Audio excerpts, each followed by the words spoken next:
Hello everyone, welcome back to easy Kannada Indian recipe. ನಾನಿವತ್ತು ವಡಾ ರೆಸಿಪಿನ share ಮಾಡ್ತಾ ಇದ್ದೀನಿ. ಹಬ್ಬದ ಟೈಮಲ್ಲಿ ಅಥವಾ ಫಂಕ್ಷನ್ಸಲ್ಲಿ ಇದು ಸ್ಪೆಷಲ್ ಡಿಶ್ ಅಂತ ಹೇಳ್ಬೋದು.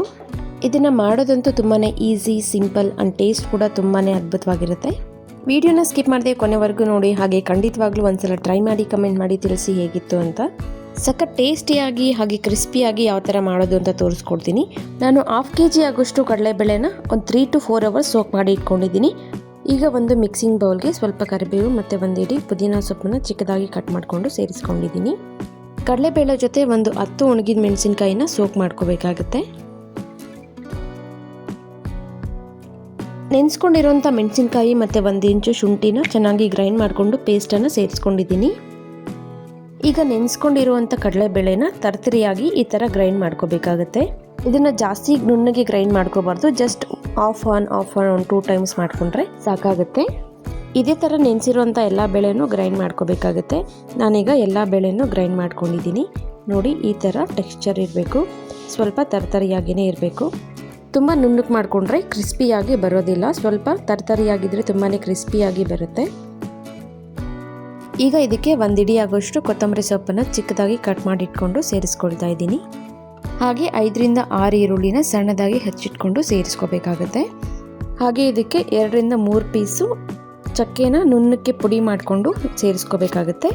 ನಾನಿಲ್ಲಿ ಚಕ್ಕೆನ ಚೆನ್ನಾಗಿ ಈ ಥರ ಪುಡಿ ಮಾಡಿಕೊಂಡು ಸೇರಿಸ್ಕೊತಾ ಇದ್ದೀನಿ. ಹಾಗೆ ಸಣ್ಣದಾಗಿ ಹೆಚ್ಚಿಟ್ಕೊಂಡಂಥ ಈರುಳ್ಳಿನ ಕೂಡ ಸೇರಿಸ್ಕೊಳ್ತಾ ಇದ್ದೀನಿ. ಹಾಗೆ 1 ಟೇಬಲ್ ಸ್ಪೂನ್ ಆಗೋಷ್ಟು ಜೀರಿಗೆನ ಸೇರಿಸ್ಕೊಳ್ತಾ ಇದ್ದೀನಿ. ಹಾಗೆ ರುಚಿಗೆ ತಕ್ಕಷ್ಟು ಉಪ್ಪನ್ನು ಸೇರಿಸ್ಕೋಬೇಕಾಗುತ್ತೆ. ನಾನಿಲ್ಲಿ 1 ಟೀ ಸ್ಪೂನ್ ಆಗೋಷ್ಟು ಉಪ್ಪನ್ನು ಸೇರಿಸ್ಕೊಳ್ತಾ ಇದ್ದೀನಿ. ಉಪ್ಪನ್ನು ಕಡಿಮೆನೇ ಹಾಕ್ಕೊಳ್ಳಿ, ಮತ್ತು ಕೊನೆಯದಾಗಿ ಟೇಸ್ಟನ್ನು ನೋಡಿಕೊಂಡು ಅಡ್ಜಸ್ಟ್ ಮಾಡ್ಕೋಬೋದು. ಈಗ ಇದನ್ನು ಚೆನ್ನಾಗಿ ಮಿಕ್ಸ್ ಮಾಡಿಕೊಂಡು ಈ ಥರ ವಡೆಗೆ ಶೇಪ್ ಮಾಡಿಕೊಂಡು ಕಾದಂಥ ಎಣ್ಣೆಗೆ ಬಿಡಬೇಕಾಗುತ್ತೆ. ಎಣ್ಣೆನ ಚೆನ್ನಾಗಿ ಕಾಯಿಸ್ಕೋಬೇಕಾಗತ್ತೆ. ಚೆನ್ನಾಗಿ ಕಾದ್ಮೇಲೆ ಮೀಡಿಯಮ್ ಟು ಹೈ ಫ್ಲೇಮಲ್ಲಿ ಇಟ್ಕೊಂಡು ವಡೆನ ಡೀಪ್ ಫ್ರೈ ಮಾಡ್ಕೋಬೇಕಾಗತ್ತೆ. ಇದೇ ಥರ ಎಲ್ಲ ವಡೆನೂ ಡೀಪ್ ಫ್ರೈ ಮಾಡ್ಕೋಬೇಕಾಗತ್ತೆ. 2 ಕಡೆ ಚೆನ್ನಾಗಿ ಕುಕ್ ಮಾಡ್ಕೋಬೇಕಾಗತ್ತೆ. ತುಂಬ ಹೈ ಫ್ಲೇಮಲ್ಲಿ ಇಟ್ಕೊಂಡು ಡೀಪ್ ಫ್ರೈ ಮಾಡಿದ್ರೆ ಸೀದೋಗೋ ಚಾನ್ಸಸ್ ಇರುತ್ತೆ, ಆ್ಯಂಡ್ ಟೇಸ್ಟ್ ಕೂಡ ಚೆನ್ನಾಗಿರೋದಿಲ್ಲ. ಸೊ ಆದಷ್ಟು ಮೀಡಿಯಮ್ ಫ್ಲೇಮಲ್ಲಿ ಇಟ್ಕೊಂಡು ನಿಧಾನಕ್ಕೆ ಫ್ರೈ ಮಾಡ್ಕೋಬೇಕಾಗತ್ತೆ. ರೈಸ್ ಆ್ಯಂಡ್ ಸಾಂಬಾರ್ ಅಥವಾ ರೈಸ್ ಆ್ಯಂಡ್ ರಸಮ್ ಜೊತೆ ಸೂಪರ್ ಕಾಂಬಿನೇಷನ್ ಅಂತ ಹೇಳ್ಬೋದು. ನಿಧಾನಕ್ಕೆ 2 ಕಡೆ ಡೀಪ್ ಫ್ರೈ ಮಾಡ್ಕೋಬೇಕಾಗುತ್ತೆ. ನೋಡಿ, ಈ ಥರ ಕ್ರಿಸ್ಪಿಯಾಗಿ ವಡೆ ರೆಡಿ ಆಗುತ್ತೆ. ಸೊ ನೆಕ್ಸ್ಟ್ ಉಳಿದಂಥ ವಡೆ ಹಿಟ್ಟನ್ನು ಸಹ ಇದೇ ಥರ ಡೀಪ್ ಫ್ರೈ ಮಾಡ್ಕೋಬೇಕಾಗುತ್ತೆ. ನೋಡಿ, ನಾನು ನೆಕ್ಸ್ಟ್ ಬ್ಯಾಚ್ ವಡೆನ ಡೀಪ್ ಫ್ರೈ ಮಾಡ್ಕೊಳ್ತಾ ಇದ್ದೀನಿ. ಇದನ್ನು ಸೇಮ್ ಮೀಡಿಯಮ್ ಫ್ಲೇಮಲ್ಲಿ ನಿಧಾನಕ್ಕೆ ಕಲರ್ ಚೇಂಜ್ ಆಗೋವರೆಗೂ, ಕ್ರಿಸ್ಪಿ ಆಗೋವರೆಗೂ ಚೆನ್ನಾಗಿ ಡೀಪ್ ಫ್ರೈ ಮಾಡ್ಕೋಬೇಕಾಗುತ್ತೆ. ಈಗ ಇದು ಆಲ್ಮೋಸ್ಟ್ ರೆಡಿ ಆಗಿದೆ. ನೋಡಿ ಎಷ್ಟೊಂದು ಕ್ರಿಸ್ಪಿಯಾಗಿ ಬಂದಿದೆ ಅಂತ.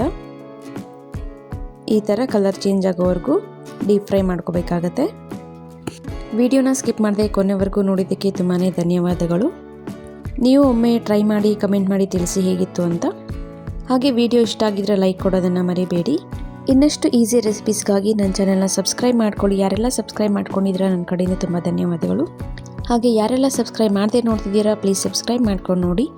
ನೆಕ್ಸ್ಟ್ ರೆಸಿಪಿ ಜೊತೆ ಸಿಗ್ತೀನಿ. ಅಲ್ಲಿವರೆಗೂ ಟೇಕ್ ಕೇರ್.